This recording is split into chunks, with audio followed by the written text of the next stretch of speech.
पवित्र कथा को श्रवण किया। किस तरह भगवान यादवेंद्र सरकार योगी राज कृष्ण ने भोजराज कंस का वध किया। उसके बाद अपने माता पिता देवकी और वसुदेव को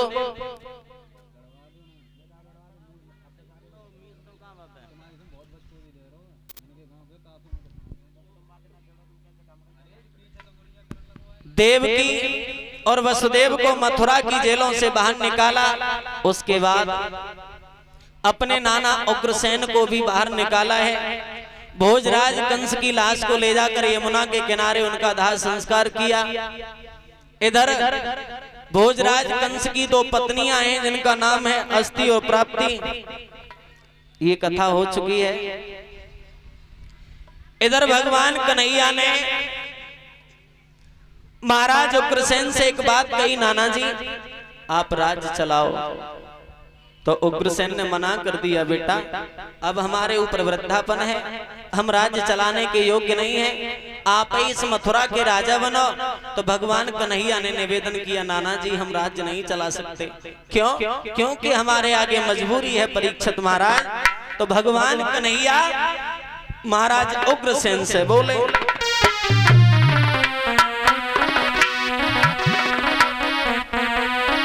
कि नाना में राज चला लेता और लेकिन आगे मजबूरी है।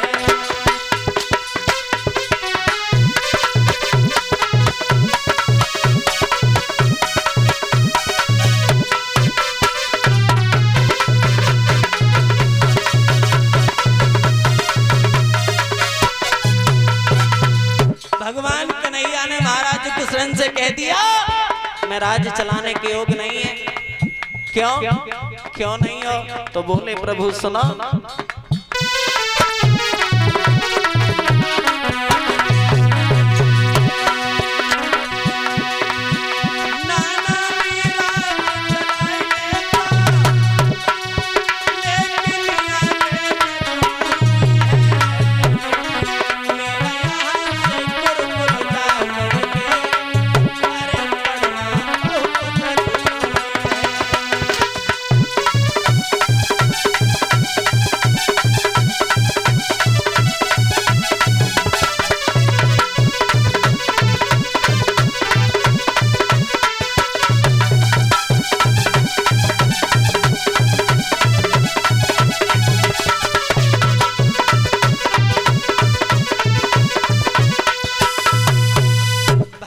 कन्हैया ने मना कर दिया, नाना जी अभी हम राज्य चलाने के योग्य नहीं है। क्यों? क्योंकि अभी हमने शिक्षा को ग्रहण नहीं किया, इसलिए राज्य चलाने के योग्य नहीं है। उसी समय भगवान कन्हैया ने अपने नाना उग्रसेन को उस मथुरा का राजा बनाया।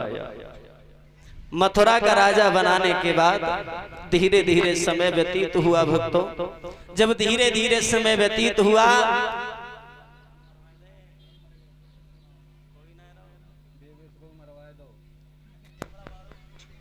इधर भगवान कन्हैया हरिहर गंगा मैया के किनारे बैठे हुए व्यास नंदन श्री सुखदेव जी अभिमन्यु पुत्र महाराज परीक्षित से बोले, भगवान कन्हैया जब वृंदावन से मथुरा के लिए आए, परीक्षित महाराज निवेदन है माता और बहनों से थोड़ी शांति बनाए रहें, बैठी रहें। यदि समय ज्यादा हो रहा है तो धीरे से निकलती रहें, शोर गुल नहीं करें।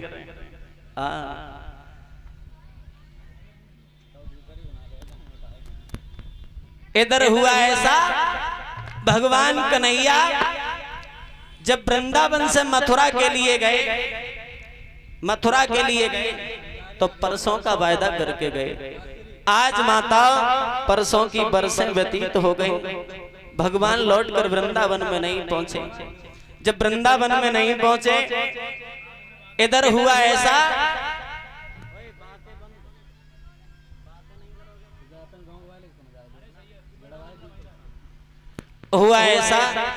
भगवान कन्हैया वृंदावन वासियों की याद में बैठकर मैया यशोदा की याद करके राधा ललिता और वसी शीला चंदा सभी लड़कियों की याद करके भगवान उदास बैठे हैं। भगवान की आंखों में आंसू आ गए। उसी समय भक्तों भगवान के एक सखा थे जिनका नाम था उद्धव। उद्धव भगवान कन्हैया के नजदीक पहुंच गए और भगवान के दोनों हाथ जोड़े प्रणाम किया। प्रभु, आज से पहले मैंने तुम्हें इतना सुस्त कभी नहीं देखा, आज से पहले मैंने तुम्हें इतना व्याकुल कभी नहीं देखा। आज ऐसी कौन सी बात है जो तुम्हारी आंखों में आंसू हैं, तुम इतने सुस्त हो, व्याकुल हो। तो भगवान ने उद्धव से एक बात कही, उद्धव हमारा एक काम करोगे? बोले क्या? तो भगवान कन्हैया आंखों में आंसू लेते हुए उद्धव से बोले, उद्धव सुनो, अरे मेरे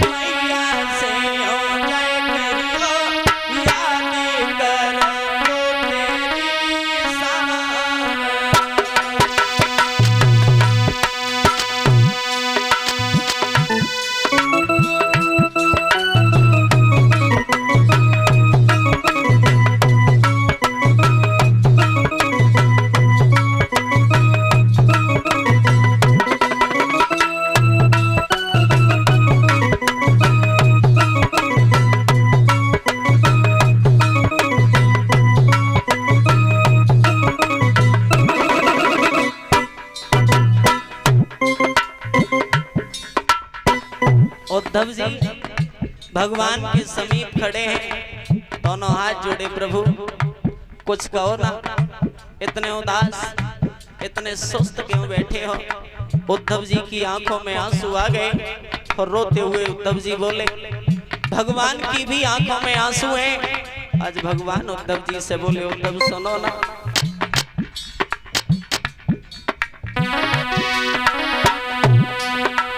अरे मेरे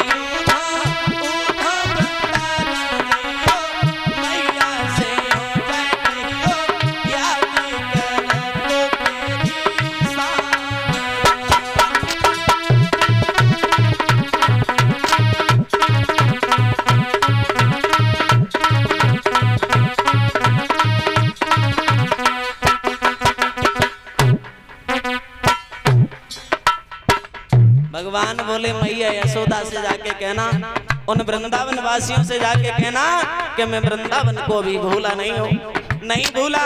बोले, प्रभु वृंदावन के कंकड़ कंकड़ मेरी अखियों में जो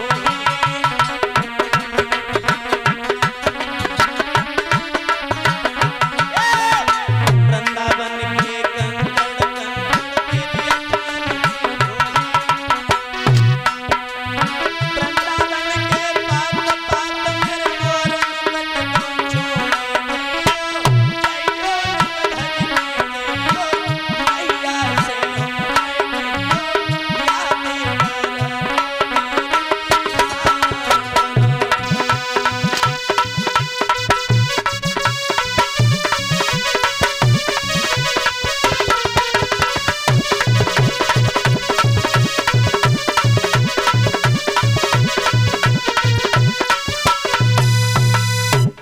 भगवान कन्हैया ने उद्धव जी को वृंदावन भेजने के लिए कहा।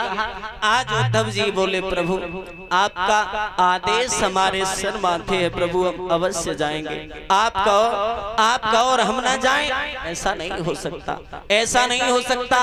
भगवान ने 2 पत्र लिखे, कह दिया एक पत्र ये मैया यशोदा को दे देना, दूसरा पत्र प्रेम दीवानी गोपिकाओं को दे देना। आज उद्धव जी चले, भगवान ने फिर रोका, एक बात कही, उद्धव ऐसे तुम्हें वृंदावन में कोई नहीं पहचानेगा, ये हमारा पीतांबर लिए जाओ, ये हमारा पीतांबर लिए जाओ और हमारा रथ लिए जाओ।